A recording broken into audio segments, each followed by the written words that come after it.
It had to be said, the Oregon State Highway Division not only had a whale of a problem on its hands, it had a stinking whale of a problem. What to do with one 45-foot, 8-ton whale dead on arrival on the beach near Florence? It had been so long since a whale had washed up in Lane County, nobody could remember how to get rid of one. In selecting its battle plan, the Highway Division decided the carcass couldn't be buried because it might soon be uncovered. It couldn't be cut up and then buried because nobody wanted to cut it up, and it couldn't be burned. So dynamite it was, some 20 cases or a half-ton of it. The hope was that the long-dead Pacific gray whale would be almost disintegrated by the blast, and that any small pieces still around after the explosion would be taken care of by seagulls and other scavengers. Indeed, the seagulls had been standing nearby all day. As everything was being made ready, we asked George Thornton, the highway engineer in charge of the project, for his final observation.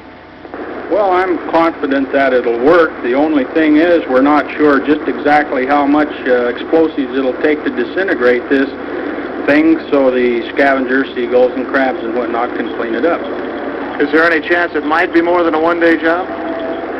If there's any large chunks left, and we may have to do some other cleanup, possibly set another charge.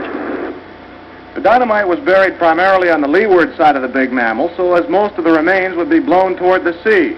About 75 bystanders, most of them residents who had first found the whale to be an object of curiosity before they tired of its smell, were moved back a quarter of a mile away. The sand dunes there were covered with spectators and landlubber newsmen, shortly to become land blubber newsmen, for the blast blasted blubber beyond all believable bounds. Get a while?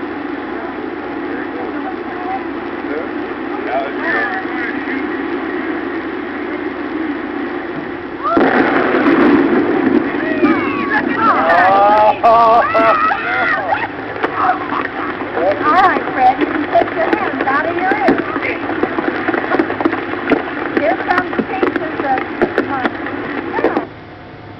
Our camera stopped rolling immediately after the blast. The humor of the entire situation suddenly gave way to a run for survival as huge chunks of whale blubber fell everywhere. Pieces of meat passed high over our heads while others were falling at our feet. The dunes were rapidly evacuated as spectators escaped both the falling debris and the overwhelming smell. A parked car over a quarter of a mile from the blast site was the target of one large chunk. The passenger compartment literally smashed. Fortunately, no human was hit as badly as the car. However, everyone on the scene was covered with small particles of dead whale. As for the success of the effort, well, the seagulls who were supposed to clean things up were nowhere in sight, either scared away by the explosion or kept away by the smell. That didn't really matter. The remaining chunks were of such a size that no respectable seagull would attempt to tackle anyway. As darkness began to set in, the highway crews were back on the beach burying the remains, including a large piece of the carcass which never left the blast site. It might be concluded that should a whale ever wash ashore in Lane County again, those in charge will not only remember what to do, they'll certainly remember what not to do.